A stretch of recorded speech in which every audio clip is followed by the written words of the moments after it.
Sekarang kita lanjut. Tadi kita sudah mulai bicara kristologi. Kristologi tadi kita sudah tahu definisinya. Sekarang ketika kita belajar kristologi, itu yang dipelajari apa saja, gitu ya. Ketika kita bicara sebuah agama, baik Islam, Kristen, Yahudi atau agama apapun, kita kan pasti akan berbicara tentang apa? Konsep ketuhanannya, betul? Konsep keselamatannya, betul nggak? Setelah itu ada konsep apa lagi? Konsep peribadatannya, ya. 3 konsep ini minimal harus kita tahu dalam sebuah agama. Islam kita tahu bahwa Allah Subhanahu Wa Taala Ahad, ya, atau Maha Esa. Kita sudah hafal mungkin dengan Quran surat Al-Ikhlas ayat 1 sampai 4. Kita mungkin tiap hari baca gitu, dan kita paham gitu, bahwa tidak ada yang setara dengan Allah Subhanahu Wa Taala. Nah, ketika kita mempelajari kitabnya orang Kristen, ini tujuannya apa sih? Buat apa sih kita belajar kitab mereka gitu? Kenapa kristologi jadi penting gitu buat kita, ya? Kenapa jadi penting? Karena agama Kristen itu adalah agama misi. Tahu ya misi ya? Artinya mengajak orang di luar agama mereka untuk masuk agama mereka. Itu disebut agama misi. Kalau Islam agama misi bukan? Hah? Misi bukan? Bukan. Yang Iwan, Islam agama misi bukan? Bukan? Bukan? Ragu-ragu di semua nih. Islam juga agama misi, ya. Islam juga mengajak orang di luar Islam untuk masuk Islam. Islam juga agama misi. Jadi Kristen agama misi, Islam juga agama misi. Tapi ada bedanya. Nah, bedanya di mana? Kalau di Islam kita diperintahkan hanya untuk apa? Menyampaikan, walaupun hanya nggak pernah dengar nih kayaknya nih. Menyampaikan walaupun hanya 1 ayat. Dan di Islam kita mengenal yang namanya la ikraha fiddin. Di Islam kita mengenal yang namanya lakum dinukum waliyadin. Kalau di Kristen beda. Di Kristen mereka ada ayat yang mengatakan apa? Karena itu pergilah, jadikanlah semua bangsa muridku, murid Yesus maksudnya. Baptislah mereka dalam nama Bapa dan Putra dan Roh Kudus. Itu perintah di dalam kitab mereka. Karena ada ayat seperti itu, makanya mereka getol ngajak orang di luar agama mereka untuk masuk agama mereka. Tapi kalau kita Islam, kita hanya diperintahkan untuk menyampaikan walaupun hanya 1 ayat. Tapi setelah kita sampaikan, masalah dia mau masuk Islam atau enggak itu urusan dia dan Allah Subhanahu Wa Taala. Ya, hidayah hanya milik Allah Subhanahu Wa Taala. Bedanya di situ, ya. Nah, tapi di dalam negara Indonesia, ini tolong diperhatikan nih, di negara Indonesia itu ada aturan dilarang mensiarkan agama kepada orang atau kelompok orang yang sudah beragama. Ada aturan seperti itu, ya. Aturannya itu ada di dalam keputusan bersama 2 menteri nomor 1 tahun 79, ya. Diatur di dalam bab 3 pasal 4, dilarang melakukan kegiatan-kegiatan yang ujung-ujungnya mengajak orang lain yang sudah beragama untuk masuk agama tertentu. Contoh misalnya apa?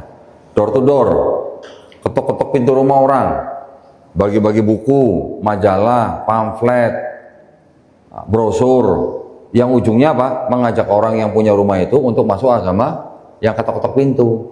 Itu juga dilarang. Memberikan bantuan, sembako misalnya, yang ujungnya mengajak orang masuk agama mereka. Misalnya ada bencana alam dan sebagainya, tapi kalau dia mengajak orang masuk agama tertentu, itu sudah melanggar keputusan bersama nomor 1 tahun 79. Nah, karena itu makanya kita di Indonesia, kita tidak boleh mensiarkan agama kepada orang yang sudah beragama. Ya, ada aturannya. Kalian harus paham ini. Karena apa? Karena ketika nanti kalian pengabdian di tempat-tempat yang sudah ditunjuk, ketika nanti kalian ketemu dengan orang-orang dari kalangan mereka, entah itu evangelis, entah itu misionaris, yang mengajak kalian atau teman-teman kalian masuk agama mereka, dan kalian adalah orang-orang yang sudah beragama, kalian boleh sebutkan, Bapak, Ibu sudah melanggar keputusan bersama dua menteri nomor 1 tahun 79 bab 3 pasal 4. Tunjukin begitu, ya. Itu ada aturannya. Itu kasihan itu, ntar jatuh tuh kepalanya tuh ntar. Ya. Jadi kalian ini kan nanti akan ditempatkan di tempat-tempat tertentu. Ketika kalian sudah ditempatkan di pesantren-pesantren, bisa jadi pesantren tempat kalian nanti ditempatkan itu adalah lokasi daripada target untuk dikristenkan. Ya, makanya kalian harus waspada dan harus paham ciri-ciri dan bagaimana modus mereka. Gitu ya. Seperti yang tadi saya bilang, ada yang ngasih brosur, ada yang ngasih buku, majalah dan sebagainya. Nanti ada yang ngajak bicara. Bicaranya apa? Untuk memberikan apa? Kabar gembira. Belum lagi nanti kalau kalian dikasih seperti ini nih. Nah, kok bisa? Ini kitabnya mereka nih. Tapi di dalam kitab ini ditulisnya apa nih? Apa sebutannya Tat? Kitab suci Injil. Tulisannya kitab suci Injil.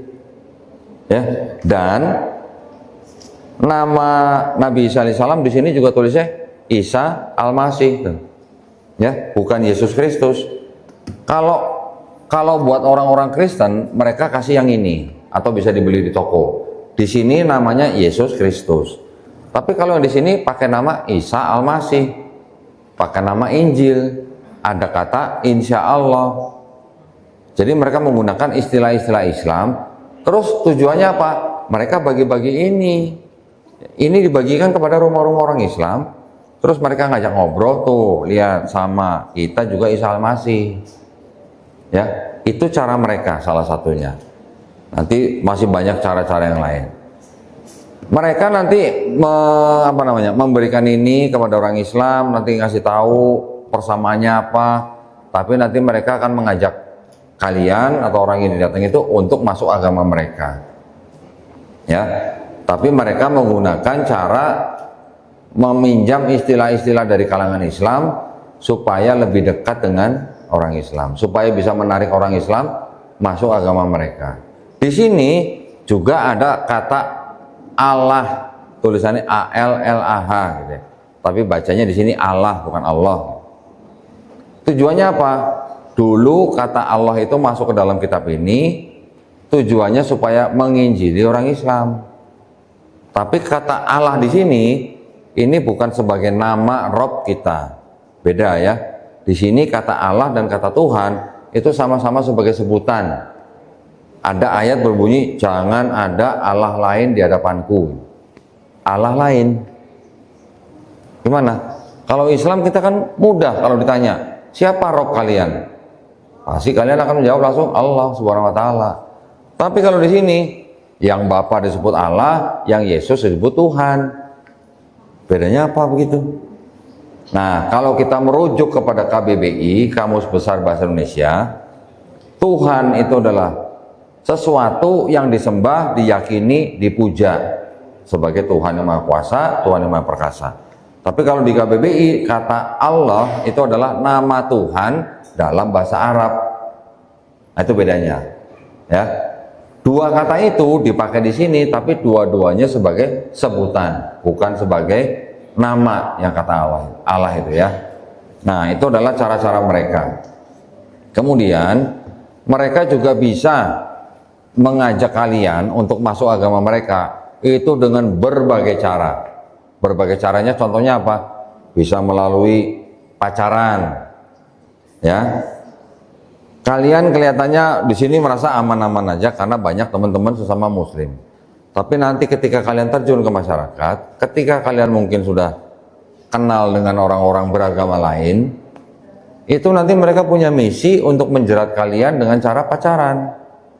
Nanti udah ada yang pacaran, hubungan bebas, ada MBA ya, married by accident gitu misalnya.